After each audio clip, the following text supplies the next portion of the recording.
Buenas tardes a todos los que nos escuchan. Bienvenidos una vez más a Hola Cast Español. Soy Pedro. Y yo soy Verónica. Qué gusto estar aquí con ustedes esta tarde. Pedro, hoy tenemos un tema que a todos nos afecta, ¿verdad? Así es, Verónica. Hoy vamos a hablar sobre los impuestos a la propiedad. Y antes de continuar, quiero preguntarles a nuestros oyentes.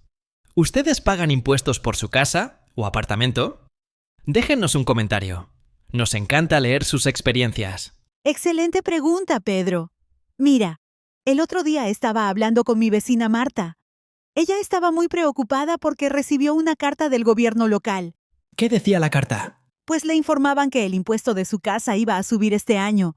Ella no entendía por qué. Su casa es la misma, no ha hecho cambios ni nada. Eso le pasa a mucha gente. El valor de las propiedades cambia con el tiempo. A veces sube, a veces baja. Depende de muchas cosas. ¿Cómo qué cosas, Pedro? Bueno, por ejemplo, si construyen un parque nuevo cerca de tu casa o una estación de metro, el valor de las casas en esa zona puede subir. También si abren buenos restaurantes, tiendas, escuelas nuevas. Ah, ya veo. Entonces no es que el gobierno quiera cobrar más porque sí. Es que la casa ahora vale más en el mercado. Exactamente. Y aquí va una pregunta para ustedes, queridos oyentes. ¿Han notado que su barrio ha cambiado en los últimos años? ¿Hay más comercios? ¿Más transporte público? Cuéntenos en los comentarios. ¿Sabes, Pedro? Mi vecina Marta me dijo algo interesante.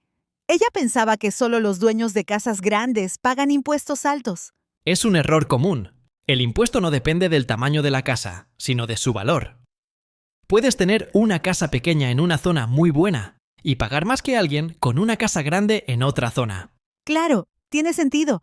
Por ejemplo, un apartamento pequeño en el centro de la ciudad puede valer más que una casa grande en el campo. Así es. Y también hay que pensar, ¿para qué se usa ese dinero de los impuestos? ¿A dónde va ese dinero, Pedro? Va a muchos servicios públicos. Las escuelas, los parques, las calles, la policía, los bomberos, la recolección de basura. Todo eso se paga con los impuestos que pagamos. Entonces, cuando pagamos nuestros impuestos, estamos ayudando a mantener nuestro barrio y nuestra ciudad. Exacto. Aunque a nadie le gusta pagar, es importante entender que esos servicios cuestan dinero. Oye, Pedro, ¿y si alguien no puede pagar sus impuestos, qué pasa?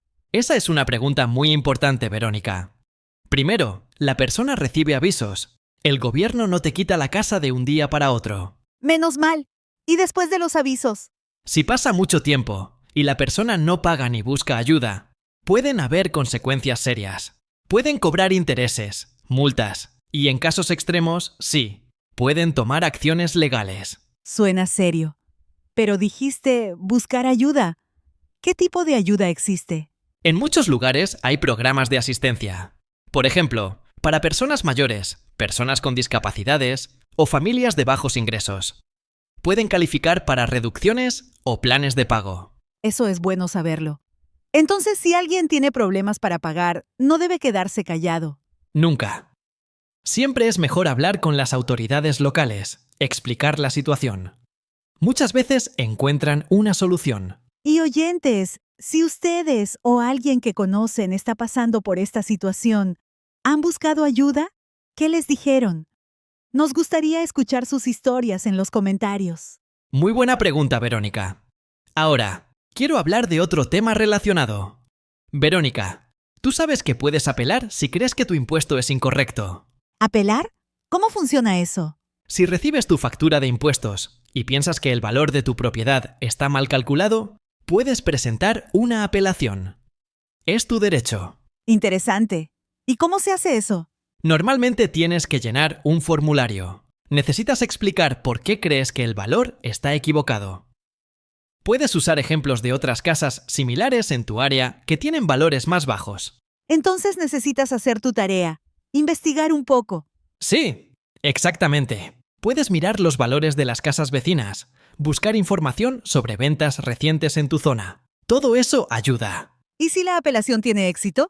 Entonces, ajustan el valor de tu propiedad y pagas menos impuesto. Pero también puede pasar que revisen tu caso y digan que el valor está correcto. Ya veo.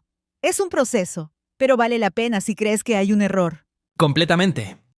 Muchas personas no saben que tienen este derecho y simplemente pagan sin cuestionar. Pues ahora nuestros oyentes lo saben. Y hablando de eso, queridos amigos que nos escuchan, ¿ustedes revisan sus facturas de impuestos cada año? ¿O simplemente las pagan sin mirar los detalles? Déjennos saber. Excelente pregunta. Ahora, Verónica, hay otro punto importante. Muchas personas compran su primera casa y se sorprenden con el impuesto. ¿Por qué se sorprenden? Porque cuando están comprando la casa, solo piensan en el precio de compra y la hipoteca mensual. No calculan bien los impuestos anuales. Ah, entonces cuando llega la factura del impuesto, es un golpe para su presupuesto. Exacto. Por eso es tan importante preguntar sobre los impuestos antes de comprar. El vendedor o el agente de bienes raíces debe darte esa información. ¿Y esa información es pública? Sí, en la mayoría de los lugares es información pública. Puedes buscar en línea cuánto pagan de impuestos las casas en el área que te interesa. ¡Qué útil! Así puedes planificar mejor tus finanzas. Sí, y aquí va otro consejo. Algunos bancos te permiten incluir el impuesto a la propiedad en tu pago mensual de la hipoteca. ¿Cómo funciona eso? En lugar de pagar todo el impuesto 1 o 2 veces al año, pagas una parte cada mes junto con tu hipoteca. El banco guarda ese dinero y paga el impuesto cuando llegue el momento. Eso suena mucho más fácil. Es como dividir un gasto grande en pagos pequeños. Exactamente. Así no te agarra por sorpresa. Y oyentes, ¿ustedes pagan sus impuestos una vez al año o los dividen en pagos mensuales? Cuéntenos qué método prefieren. ¿Sabes, Pedro? Todo esto me hace pensar en lo importante que es la educación financiera. Tienes toda la razón, Verónica. Muchas personas nunca aprenden sobre estos temas en la escuela. Exacto. Y cuando compran su primera casa, se enfrentan a todos estos conceptos nuevos. Hipoteca, intereses, impuestos, seguros. Por eso es bueno hablar de estos temas, compartir información. Entre todos aprendemos. Absolutamente. Y cambiando un poco el tema, Pedro, ¿los impuestos a la propiedad son iguales en todos los países? No, para nada. Cada país, cada región, tiene su propio sistema. En algunos lugares son muy altos, en otros más bajos. ¿Y qué hace que sean diferentes? Depende de cómo se organice el gobierno local. Algunos lugares dependen mucho de los impuestos a la propiedad para financiar sus servicios. Otros usan más impuestos sobre la venta o sobre los ingresos. Ya veo. Entonces no hay una regla universal. No. Por eso si te mudas a otro país o incluso a otra ciudad, es importante investigar cómo funcionan los impuestos allí. Muy cierto. Y para nuestros oyentes que tal vez están pensando en mudarse o comprar una casa en otro lugar, ¿qué les aconsejas? Que hagan preguntas, que hablen con gente local, que investiguen en línea, que consulten con profesionales.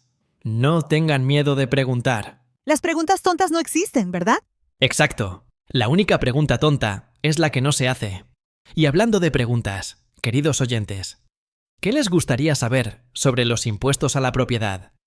¿Tienen dudas que no hemos tocado hoy? Déjenos sus preguntas en los comentarios. Sí, por favor. Nos encanta leer sus comentarios y responder sus preguntas. Y recuerden que ustedes, como contribuyentes, tienen derechos. Tienen derecho a entender cómo se calculan sus impuestos, a recibir información clara, a apelar si no están de acuerdo. Y también tienen responsabilidades. La responsabilidad de pagar a tiempo, de mantener su información actualizada, de informarse. Así es un equilibrio entre derechos y responsabilidades. Bueno, Pedro, creo que hemos cubierto muchos puntos importantes hoy. Sí, ha sido una conversación muy útil. Espero que nuestros oyentes hayan aprendido algo nuevo. Yo también. Y recuerden, amigos, que pueden volver a escuchar este episodio cuando quieran. Tomen notas, compartan con sus familias. Exacto. Y si conocen a alguien que está pensando en comprar una casa, compártanle este episodio. La información es poder. Muy cierto. Bueno, ya nos acercamos al final del programa de hoy. Antes de terminar, queremos agradecerles por estar aquí con nosotros, por escucharnos, por aprender español mientras se informan sobre temas importantes. Ustedes son la razón por la que hacemos este podcast. Cada comentario que dejan, cada pregunta que hacen, nos motiva a seguir adelante. Y recuerden que el español es un idioma hermoso y útil. Cada día que practican, mejoran un poquito más. No se desanimen si a veces no entienden todo. Es normal. Sigan escuchando, sigan practicando. Y usen los comentarios para practicar también. Escriban en español, aunque sea una oración corta. Nosotros leemos todo. Sí, nos encanta ver su progreso. Algunos de ustedes empezaron sin saber nada de español y ahora escriben comentarios completos. Es maravilloso. Bueno, Verónica, creo que es hora de despedirnos. Sí, el tiempo vuela cuando estamos aquí conversando. Nos vemos muy pronto en el próximo episodio de Hola Casta Español. Hasta pronto, amigos. Que tengan una linda tarde. Cuídense mucho y sigan aprendiendo. Adiós.